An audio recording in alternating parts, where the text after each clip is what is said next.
Hi, I'm Prakriti Thapa, a first-year internal medicine resident at Advent Health Orlando. This poster is about a young woman with Xanthogranulomatous pyelonephritis that led to silent loss of a kidney function. What makes this case notable is how subtle her symptoms were, despite having advanced disease and a non-functioning kidney. Xanthogranulomatous pyelonephritis, or XGP, is a rare but aggressive form of chronic kidney infection. It's usually associated with long-standing obstruction and recurrent infection. It's clinically important because it can mimic renal malignancy and is often diagnosed late, frequently after the affected kidney has already lost function.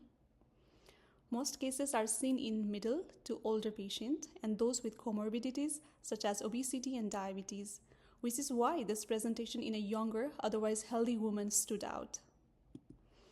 Our patient was a 36-year-old woman with no significant past medical history who presented with about a month of gradually worsening flank pain. The pain was worse on the right side and radiated to the groin. She also reported dark-colored urine with occasional red flecks and increased urinary frequency. Notably, she denied fever, dysuria, or any prior history of urinary tract infections. On physical exam, she had right flank tenderness and a palpable irregular mass on bimanual examination.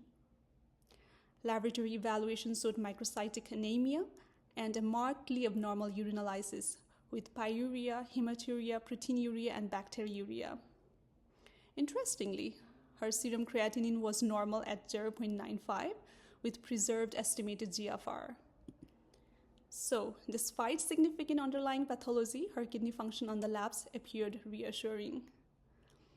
CT imaging of the abdomen and pelvis, which we can see in the images below, showed an enlarged right kidney with a large Staghorn calculus occupying most of the collecting system.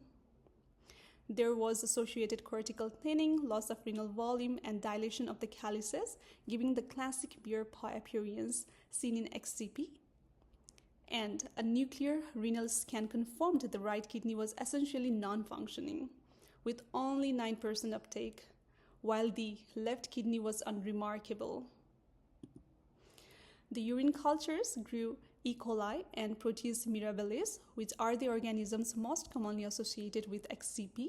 She was initially treated with intravenous ceftriaxone and then transitioned to a prolonged 4-week course of oral ciprofloxacin. Given the extent of the disease and the non-functioning kidney, she ultimately underwent a laparoscopic right radical nephrectomy. Pathology later confirmed nephrolithiasis with Xanthogranulomatous pyelonephritis. Postoperatively, the patient has recovered well and continues to do well clinically. So, XGP is a rare but aggressive and is most often unilateral. Symptoms can be vague and non-specific, and standard lab markers like creatinine may not reflect the severity of the disease. CT imaging is the most useful diagnostic modality, but definitive diagnosis is typically made only after nephrectomy when histopathology shows granulomatous inflammation with lipid-laden macrophages. Antibiotics alone are usually insufficient, and nephrectomy is almost always required. So, this case highlights how Xanthogranulomatous pyelonephritis can silently destroy renal function even in younger patients, with reassuring laboratory values, and underscores the importance of early imaging and clinical suspicion. Thank you for listening.